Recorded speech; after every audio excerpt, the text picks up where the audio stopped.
how the race was going to end, because we didn't have that last year, right? The decision was Right. made very, very Yeah, late. and this is obviously what the reaction was to how it unfolded last year. So, I mean, today was perfect. That's how we all won, was just to know an ending time before we get in a situation where it dictates strategy. So, you know, they let us know early on, and we definitely used it. So it was cool to watch it, the reaction from last year, put new procedures in place, let everybody know plenty at a time, and then it actually factors into the way the race ended.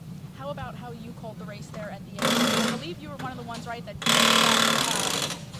that came in for tires, right? Yes, pitted before the stage to get slicks, Yeah. expecting it to be a close pace difference. And that's kind of how it looked like it was going to play out. Is it just depended on how many people stayed on the wets and how big of a gap they built up, you know, with the guys on slicks trying to get through there.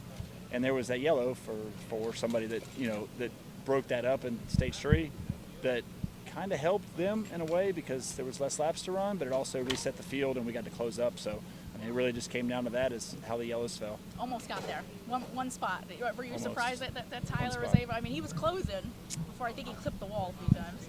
Yes, I think it was out of 5. He got in the wall. And, I mean, by the numbers, we had time. Yeah.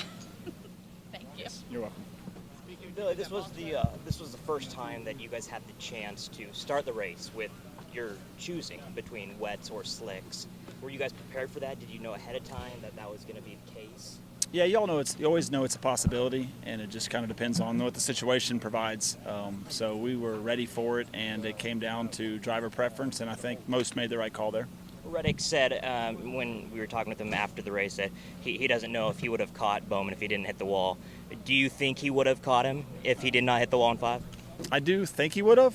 Obviously, catching him and getting by is another story, and it would have maybe come down to where it played out. And I know he was pushing hard to have more opportunities to get there to size him up. So, unfortunately, that's part of it, and we'll never know. You guys, in particular, you all were given plenty of notice. I would assume you felt like for when this race was going to end. Yeah, honestly, it was very clear, and it worked very well. I think they hit the time about right. Could argue a minute or two, one side or the other, but as far as a procedure to go for all the competitors to know, it was fantastic.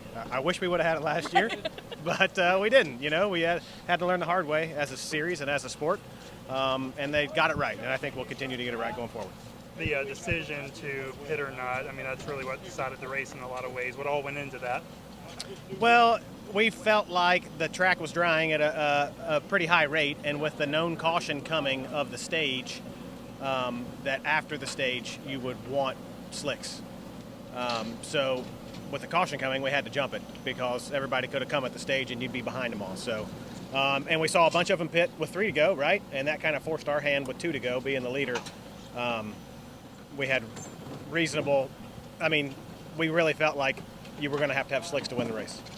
The 2 things that hurt us were that caution, that cut down laps, green flag laps for us to run. And obviously, if the whole race runs under caution, which was a possibility, then you're not going to win. And if it runs green, we're probably going to win. And even if we got through that little skirmish there without wrecking our suspension, we were clearly ahead of the 45 and the 54. So we needed 2 things to go wrong to not win, and they both went wrong. So is it one of those things where it's like it's only hindsight being 20/20 that we're even having the conversation about pitting or not?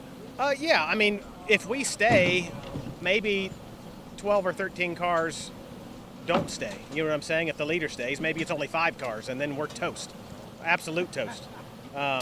So you don't know how it would have happened if we stayed, right? But if it happened the way that it happened, we probably would have won, unless we didn't get that caution. You know what I'm saying? Then we'd have been in the reverse situation that we were almost in. So I felt like we played it the best we could, and we just made contact there. Does it sting extra, I guess, because 2 years in a row, just a different way? Same thing, yeah. No, I mean, this one stings in a different way because there wasn't anything else we could do. It just came down to circumstance. The last one was completely avoidable, just like the situation we had tonight. So this one stings in a different way, but they sting just as much. This was the first time that you guys had the option of whether you wanted to go to wets or to slicks. Did you know that ahead of time? Were you prepared for that? I wouldn't say it was the first time because normally after it's been wet, it's always our option to go one way or the other. So we had the option at the start of the race. That was the first time, yes. But It's not much different than we've done it in the past. It wasn't very wet, and I think you saw how it played out, and that's what we were expecting. But yeah, that felt right. Thanks, Adam. Yep. Thank you. This is Custom Patch Hats. But what makes us custom? Well, that actually begins with you. We're just bringing your unique vision to life. No knockoffs, no lookalikes. Your design is one of a kind. We know hats, we know design, and we know quality. The proof? It's in our production. Hand-stitched with precision and care, with brands you know and trust. A one-of-a-kind patch deserves a one-of-a-kind treatment, all the way to your doorstep. It's how we keep it custom. Steven Stump of Frontstretch.com here. Come back for more great racing videos, and if you like us, don't forget to hit that subscribe button.